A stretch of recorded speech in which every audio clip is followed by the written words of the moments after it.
Just 1 minute ago, everything changed.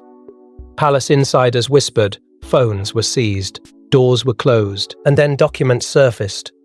Financial ledgers marked confidential, allegedly exposing an £8 million diversion from royal charities, not rumour, not speculation, hard numbers, signed approvals, internal transfers. If true, this isn't a scandal, it's a betrayal of trust at the very heart of the monarchy, and the fallout has only just begun. Before we go deeper into what this really means for the royal family, make sure to subscribe so you don't miss a single update. What started as a routine quarterly reconciliation inside the palace finance office suddenly spiraled into something far darker. Senior accountants, long trusted for their discretion, had quietly initiated an internal audit after subtle discrepancies refused to balance. At first, the inconsistencies seemed minor rounding differences, delayed entries, administrative adjustments that could easily be explained away. But the deeper they dug, the more the numbers resisted explanation. Transfers labelled administrative restructuring began appearing repeatedly, each one modest on its own, yet collectively forming a trail that led straight through charitable allocations meant for vulnerable communities. The shock intensified when representatives from several royal charities began reporting unexplained funding gaps, programs delayed, grants reduced, outreach quietly scaled back without warning. These were not abstract funds. They were lifelines for shelters, mental health initiatives, and youth development projects, proudly associated with the Crown's philanthropic image. As accountants cross-referenced digital logs, internal emails surfaced hinting at urgent royal authorization tied directly to the financial movement. The language was cautious but unmistakable. Someone high within the palace hierarchy had sanctioned rapid restructuring. Within hours of the anomalies being formally flagged, access to certain financial servers was restricted. Audit logs were frozen. Files were reclassified. The lockdown was swift and deliberate, suggesting that word had already reached the upper corridors of power. Senior aides reportedly panicked as whispers spread through private offices and guarded hallways. The mood shifted from confusion to containment. A tense emergency meeting was called at dawn, behind closed doors, attended by figures rarely assembled outside of national crisis. There were no public statements, no scheduled engagements, cancelled yet behind the carefully maintained facade. Alarm was spreading. £8 million is not a clerical error. It is not an accounting oversight. It is a sum large enough to reshape trust, to fracture alliances, to cast doubt on years of carefully cultivated charitable virtue. And at the centre of the emerging storm stood one name increasingly difficult to ignore: Camilla. Those present at the emergency session understood the gravity instantly. If the allegations were verified, the consequences would ripple beyond reputational damage. They would strike at the monarchy's moral foundation. The Crown has survived scandal before, but this was different. This was money meant for the public good, money pledged in good faith, under royal patronage. As the hours passed, investigators pieced together time-stamped approvals, layered transactions, and correspondence that no longer felt incidental. The deeper they went, the clearer it became that this was not random movement, it followed intent. A design, a blueprint hidden beneath bureaucratic language. Outside the palace walls, the world still carried on, unaware. Charity beneficiaries did not yet know why promised resources had stalled. Donors did not yet question where their contributions had landed. But inside, the realization was dawning that the exposure was inevitable. Once numbers are documented, once approvals are traced, silence becomes fragile. And as the first fragments of the audit findings circulated among trusted insiders, one chilling truth emerged. This revelation would not be contained to accounting departments. It would reach the throne itself. But what began as quiet accounting discrepancies would soon reveal a pattern so deliberate, so carefully layered, that investigators realized this was never an accident, it was strategy. Numbers don't lie, but they can be disguised. Hidden within routine transfers and ceremonial expenses was a financial trail so intricate it almost escaped detection. Almost. Line by line, ledger by ledger, palace accountants reconstructed a story buried beneath ceremonial budgets and charitable allocations. What they uncovered wasn't chaos, it was choreography. A financial blueprint that suggested the £8 million didn't simply disappear. It was redirected with precision. The realization did not arrive all at once. It unfolded slowly, like a locked door, giving way under steady pressure. At first glance, the transfers appeared ordinary routine relocations between departments, minor shifts to accommodate seasonal engagements and public events. But when mapped against one another, a pattern emerged. Funds were not moved in one dramatic sweep. They were divided into smaller increments, staggered over weeks, each portion subtle enough to avoid triggering automatic review thresholds. Individually harmless, collectively devastating, the money flowed through intermediary accounts labeled under ceremonial outreach programs, initiatives that carried respectable names and patriotic branding. These accounts were rarely questioned, as they sat comfortably within the palace's broader public engagement strategy. Yet beneath that veneer of respectability, they functioned as corridors, quietly guiding charitable allocations away from their original destinations. When investigators overlaid the transfer dates with the calendar of private royal initiatives, the alignment was unsettling. Significant sums shifted just days before exclusive advisory sessions, strategic retreats, and confidential planning meetings. The timing felt intentional, as though the financial rhythm followed an internal script invisible to the public eye. One accountant, whose caution would later prove pivotal, refused to dismiss what others initially labeled coincidence. The first anomaly appeared as a minor discrepancy, an allocation adjusted without clear justification. When he pressed for clarification, he encountered resistance masked as reassurance. Administrative restructuring, he was told, temporary rebalancing, but the explanations lacked documentation. Quietly, he began compiling parallel records, comparing archived ledgers against updated versions. What he found disturbed him. Charity budgets had been amended after transfers were completed, their totals recalibrated to conceal the original shortfall. On paper, everything balanced. In reality, something had been siphoned away. As scrutiny intensified, approval signatures were traced upward. Digital authorizations led not to distant subordinates, but toward Camilla's administrative office.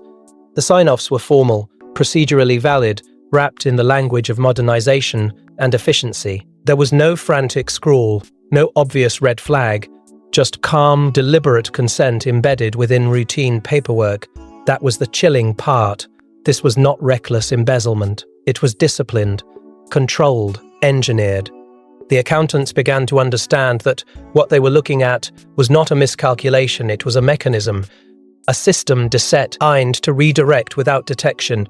Tension thickened inside the finance department. Some urged caution, fearful of escalating the matter without irrefutable proof. Others argued that silence would implicate them all. The deeper they examined archived backups and internal communications, the clearer the architecture became. Transfers originated from charitable funds, passed briefly through ceremonial accounts, and ultimately converged within reclassified allocations under discretionary oversight.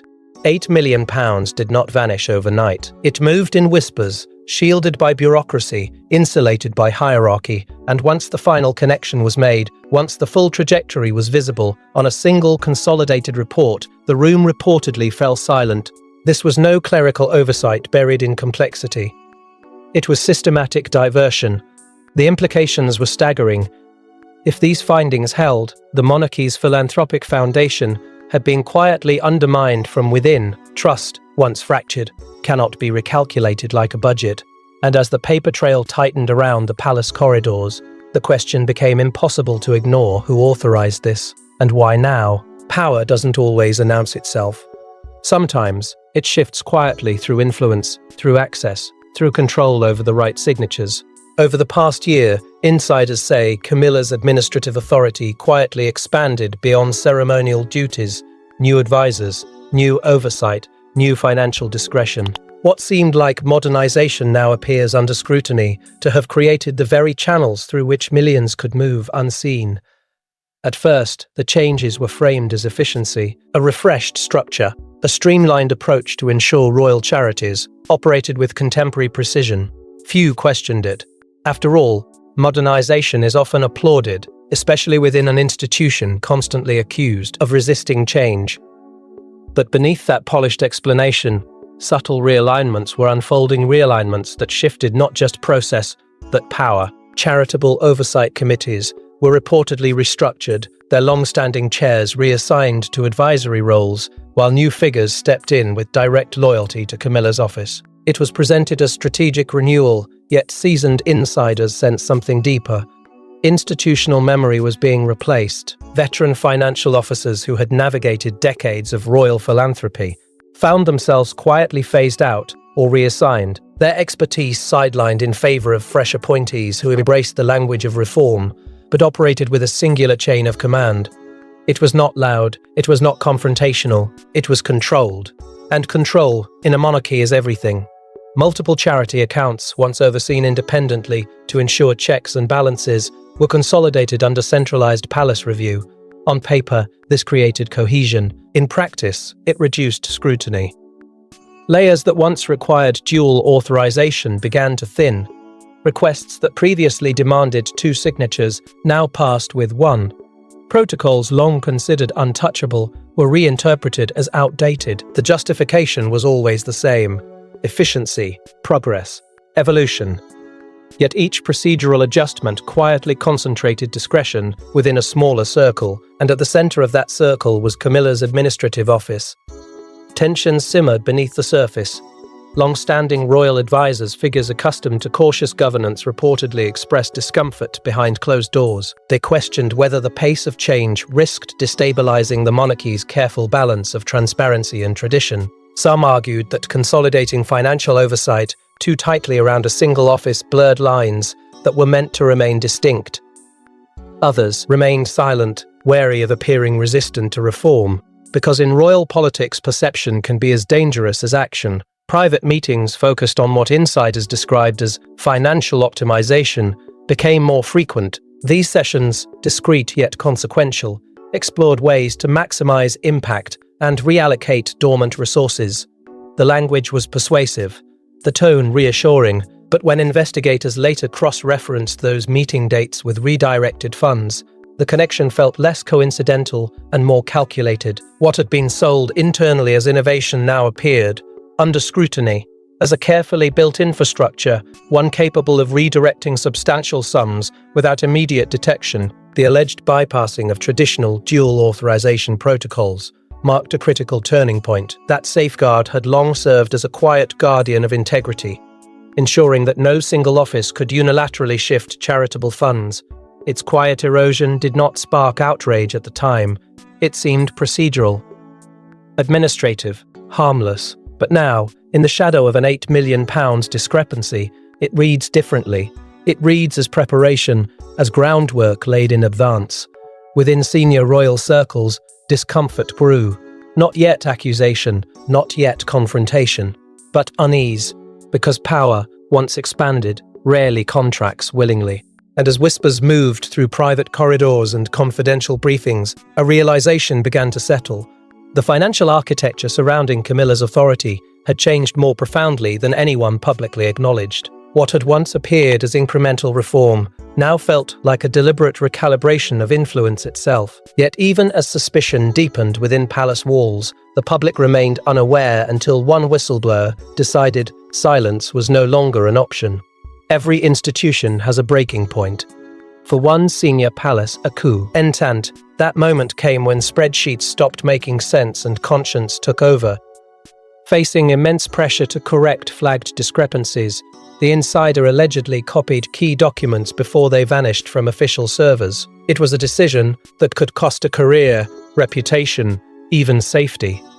But according to sources, remaining silent would have cost something far greater. In the days following the discovery of the suspicious transfers, the atmosphere inside the finance office reportedly shifted from analytical to oppressive. What began as a routine inquiry slowly transformed into a subtle campaign of discouragement.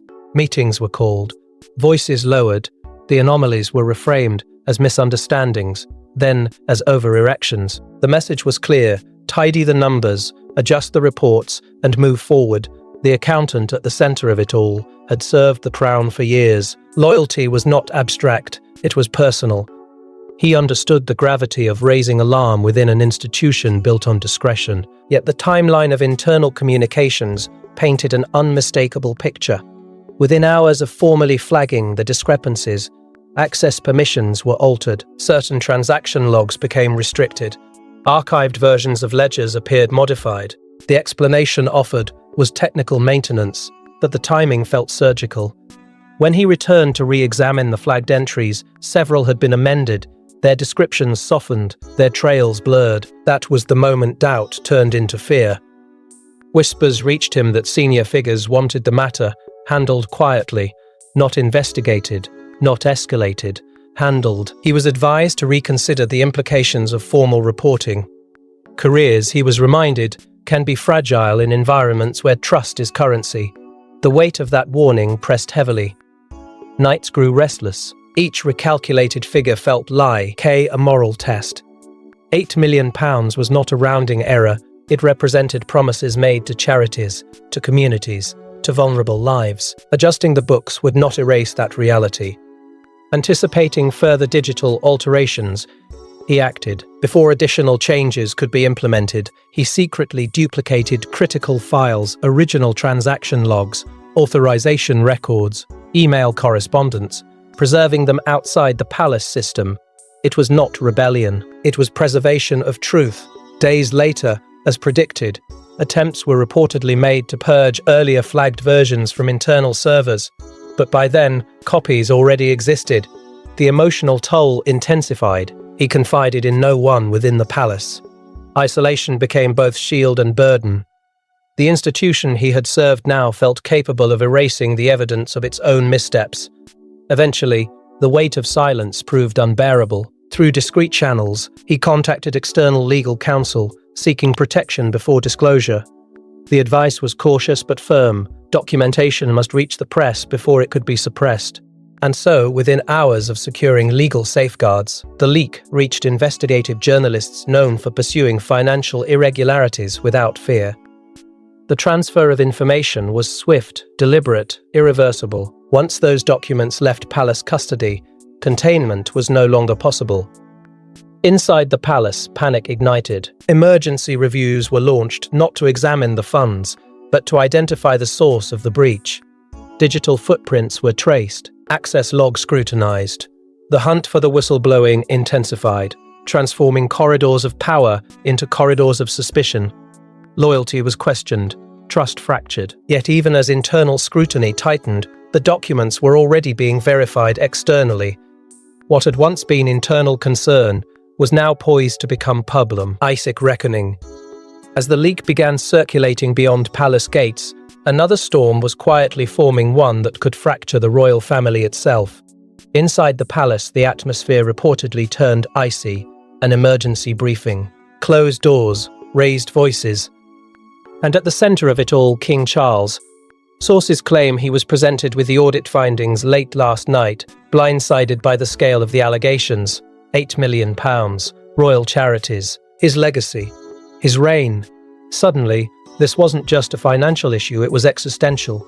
The documents were laid before him not as speculation, but as structured evidence, transaction records, authorization trails, amended budgets. Those present say the weight of the revelation was immediate. This was not a distant administrative problem buried in bureaucracy. It was personal. It bore the royal seal, and it threatened to stain the very image of stewardship he had vowed to uphold. Witnesses describe visible distress during the emergency council meeting, not theatrical outrage, but something quieter and heavier, a tightening of posture. Long pauses between questions, the kind of silence that reveals calculation and disbelief, colliding at once. Senior advisors reportedly did not soften their language. They warned of reputational collapse if decisive action was delayed. The monarchy's charitable identity had long served as moral armor, protecting it from political storms.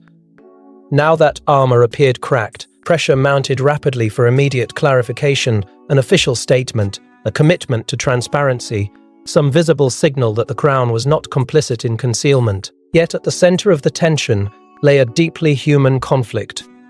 Loyalty to Camilla stood in direct opposition to duty to the institution. Advisors reminded him that public trust, once shaken, can fracture permanently. £8 million diverted from Charities. Able causes was not a manageable headline. It was an accusation of betrayal. And betrayal within a monarchy built on symbolism and continuity, resonates far beyond numbers. Charles reportedly wrestled with the implications. To defend Camilla without investigation risked appearing dismissive. To distance himself too quickly risked signaling fracture within the royal household. Every option carried consequence. Concerns about long-term damage surfaced repeatedly. The Crown's authority rests not on force, but on perception, on the belief that it operates above personal gain. If the public concluded that charitable funds had been manipulated under royal oversight, the monarchy's moral legitimacy could erode. Advisors quietly discussed launching an independent inquiry, one that would appear transparent and insulated from palace influence. The very suggestion underscored the severity of the moment. When an institution built on tradition considers external scrutiny, it is acknowledging vulnerability. There was also the unspoken fear of constitutional embarrassment. Parliament, already sensitive to public mood, could demand answers. International partners might question oversight of royal foundations. Commonwealth nations observing closely could interpret silence as weakness. What began as an internal audit now hovered on the edge of national spectacle, and behind closed doors, according to palace insiders, a private confrontation unfolded between Charles and Camilla. No public account exists of their exchange, but sources suggest it was intense, measured words, masking deeper hurt, questions asked without accusation yet heavy with implication. In that room, beyond politics and public optics, trust itself was tested. As the night wore on, the realization hardened. This crisis would not remain confined to internal deliberations. The leak had already escaped palace control. Journalists were verifying documents. Charities were asking questions. Silence would soon be interpreted as admission. And while advisors drafted contingency plans and debated language, the clock moved relentlessly forward. But the internal reckoning was only half the battle, because once the public learned of the allegations, the monarchy faced something far more unpredictable. Within hours, outrage erupted. Social media ignited. Headlines multiplied, and the charities at the center of the storm began asking devastating questions. Where did the missing funds go? Which programs suffered? Which vulnerable communities were impacted? The image of royal philanthropy, carefully cultivated over decades, now stood on fragile ground, and every unanswered question deepened public suspicion. What had once been praised as compassionate leadership now felt painfully uncertain. The monarchy's charitable arm, long presented as a symbol of unity and care, suddenly appeared vulnerable to doubt, and doubt spreads faster than reassurance. Charitable organizations connected to royal patronage began quietly confirming sudden program reductions. Outreach initiatives scheduled for expansion were paused. Grants promised to struggling families were delayed without explanation. For communities already living on the edge, these cuts were not abstract budget adjustments, they were lost opportunities, cancelled support networks, broken expectations. The emotional weight of those cancellations hit hard. People who once viewed the Crown as a protector began questioning whether their trust had been misplaced. Public petitions demanding immediate financial transparency gathered momentum. Thousands of signatures turned into tens of thousands. The language was urgent, but measured calls not for spectacle, but for accountability. Citizens who had donated in good faith wanted answers. Donors who once aligned threes loves proudly with royal causes began reconsidering their contributions. Some withdrew funding pending investigation, unwilling to be associated with uncertainty. For a monarchy reliant on symbolic goodwill, the financial ripple effect carried dangerous implications. The pressure intensified as growing voices demanded that Camilla step aside from charitable oversight until the investigation concluded. Commentators debated the ethical responsibility of leadership under scrutiny. Critics argued that stepping back would demonstrate integrity. Supporters warned that doing so could signal admission of wrongdoing. The narrative fractured across platforms, each side amplifying its perspective, each statement fueling further debate. The longer official silence persisted, the louder speculation became. International scrutiny followed swiftly. Commonwealth partners, whose own charitable collaborations intersected with royal foundations, began requesting clarification. Diplomats monitored headlines closely, aware that reputational damage in one sphere can influence relationships in another. The monarchy's global influence, built on decades of ceremonial goodwill and humanitarian branding, suddenly faced an uncomfortable test. Perhaps most emotionally charged were the testimonies from beneficiaries of the affected charities. Individuals who had once publicly thanked royal initiatives for changing their lives now expressed confusion and heartbreak. They spoke not in anger, but in disappointment. They had believed in the mission. They had trusted the promise. The contrast between ceremonial grandeur and grassroots suffering became impossible to ignore. £8 million was not simply a number, it was counselling sessions not funded, shelters not expanded, educational programs postponed. The moral tension sharpened with each story shared. Behind the scenes, crisis public relations teams worked relentlessly to contain the damage. Draft statements were prepared and revised. Media strategies were debated. Advisors weighed tone against timing, yet every carefully worded response risked sounding rehearsed against the raw emotion unfolding online. The monarchy's carefully curated narrative of benevolence was colliding with a wave of public doubt that no polished language could easily calm. As outrage intensified, the palace understood that this was no fleeting controversy. It was a reckoning unfolding in real time, fueled by personal stories and collective expectation. The scandal had escaped financial spreadsheets and entered the realm of public conscience. And when conscience is stirred, control becomes elusive. Yet even as outrage intensified, palace insiders suggest this scandal may not be about money alone, but about power. Some insiders whisper that the money trail reveals more than financial mismanagement, it reveals a power play. Behind royal titles lies an intricate hierarchy of influence, loyalty, and succession politics. Could the alleged diversion have funded strategic positioning? Could this scandal expose deeper fractures within the monarchy's future leadership? If so, the implications stretch far beyond £8 million. Because, in royal institutions, money is rarely just currency, it is leverage, it is access, it is the quiet force that shapes influence long before the public ever notices a shift. As investigators pieced together the redirected funds, speculation began to swirl within palace circles that portions of the money may have strengthened private advisory networks aligned with Camilla's expanding authority, consultants, strategists, communications experts operating outside traditional palace structures. None of this was publicly confirmed, but the timing of certain financial reallocations coincided with the sudden prominence of new voices within royal planning sessions. If true, the diversion was not merely about spending, it was about building infrastructure that could consolidate loyalty and solidify influence during a critical period of transition within the monarchy. The divide between royal factions, long whispered about but rarely acknowledged, appeared to widen under the strain. Some senior figures reportedly expressed frustration that power was being centralized in ways that disrupted established balance. Others defended the changes as necessary modernization. Beneath polite exchanges and formal protocol, ideological differences hardened. What role should Camilla play in shaping the monarchy's next chapter? How visible should her authority be? And how much control over charitable resources should remain in her orbit? These were no longer theoretical debates. They carried immediate consequences. Tensions also surfaced around future public-facing roles. Younger royals, already navigating the delicate dance between tradition and reinvention, found themselves pulled into a narrative they had not chosen. Rising figures within the family, those viewed as potential stabilizers for the monarchy's future, were suddenly contrasted against controversy. The scandal reframed internal dynamics. Public sympathy began shifting subtly, favoring those perceived as untainted by the allegations.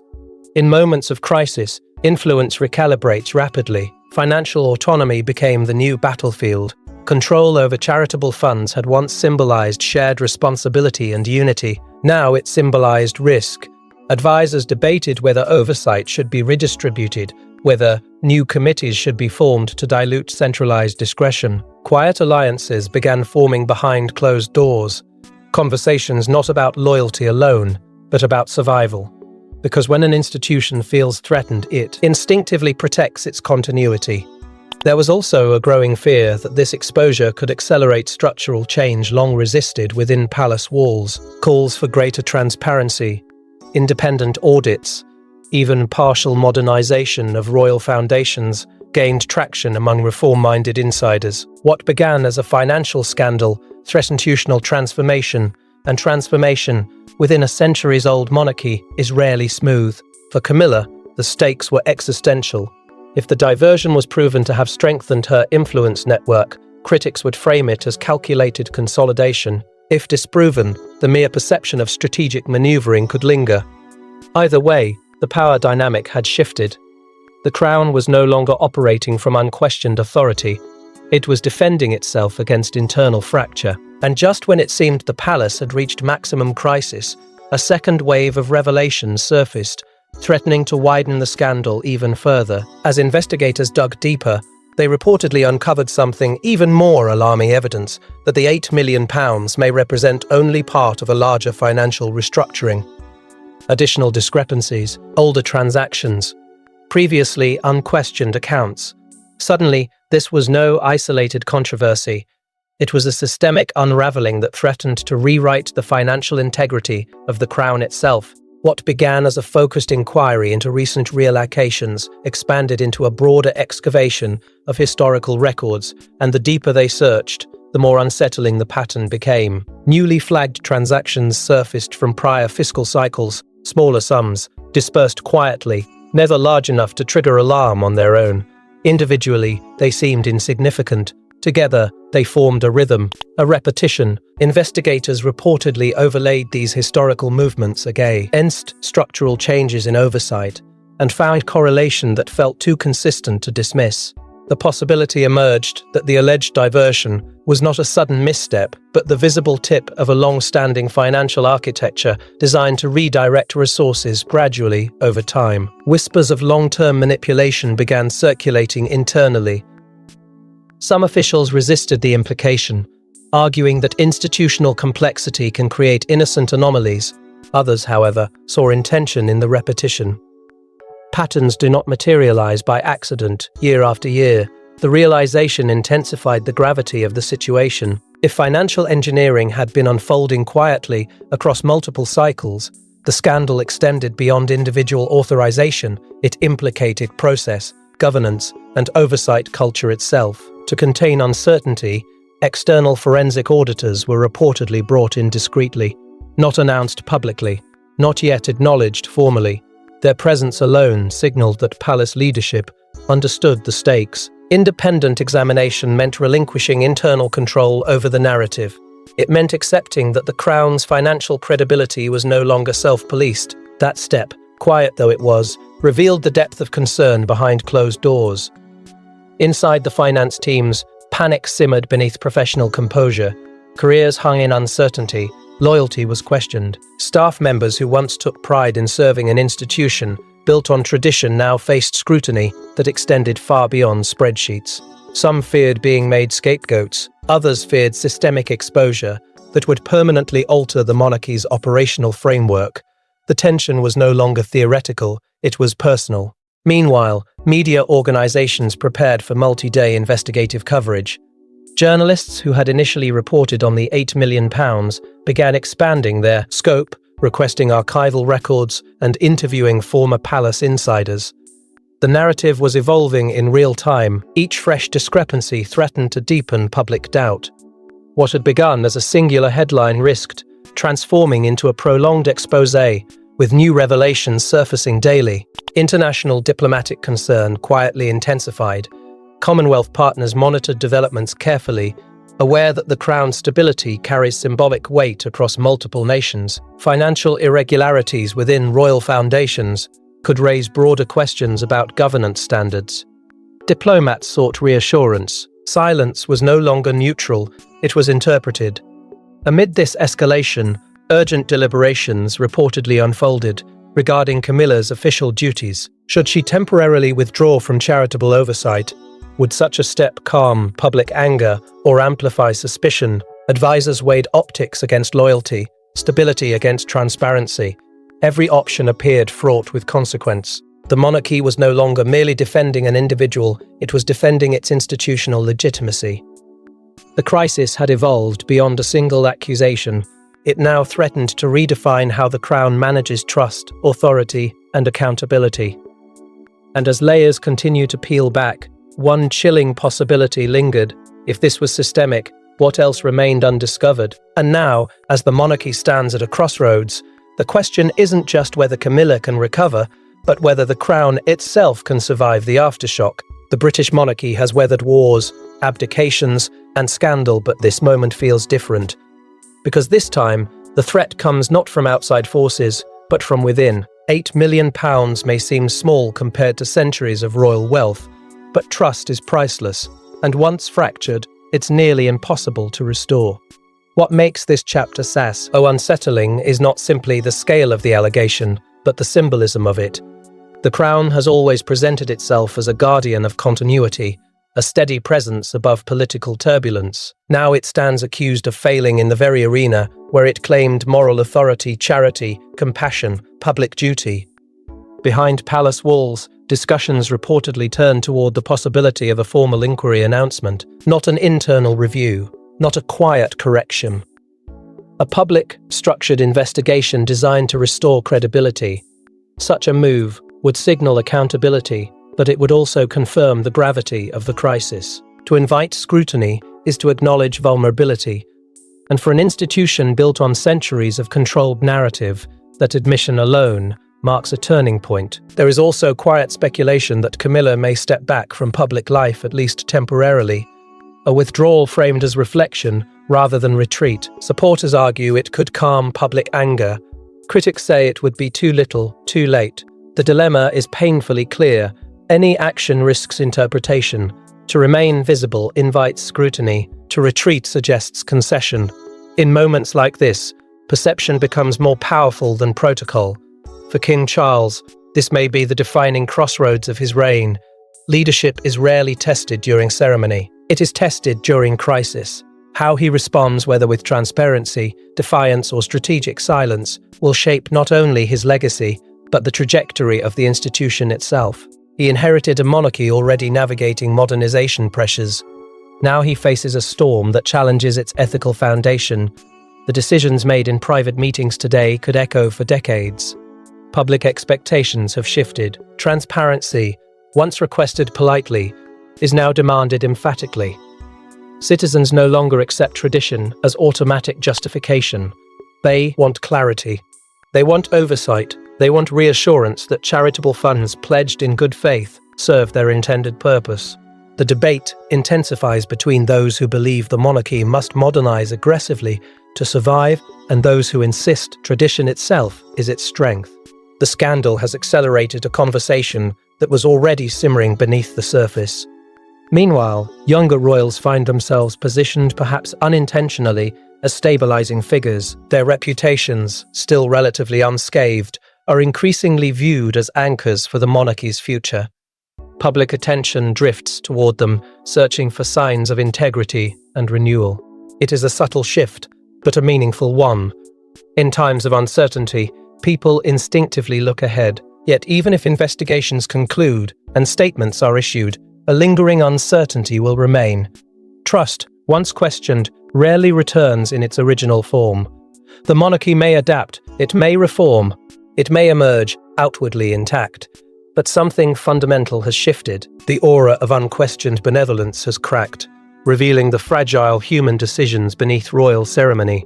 And so the crown stands suspended between tradition and transformation, between defense and reinvention. The documents may be audited, the funds may be traced, but the emotional aftershock, the doubt seeded in public consciousness, cannot be erased so easily, because in royal history, the most dangerous secrets aren't the ones exposed, they're the ones still waiting to surface. Thanks for watching. Please don't forget to like and subscribe, and we will see you in next one.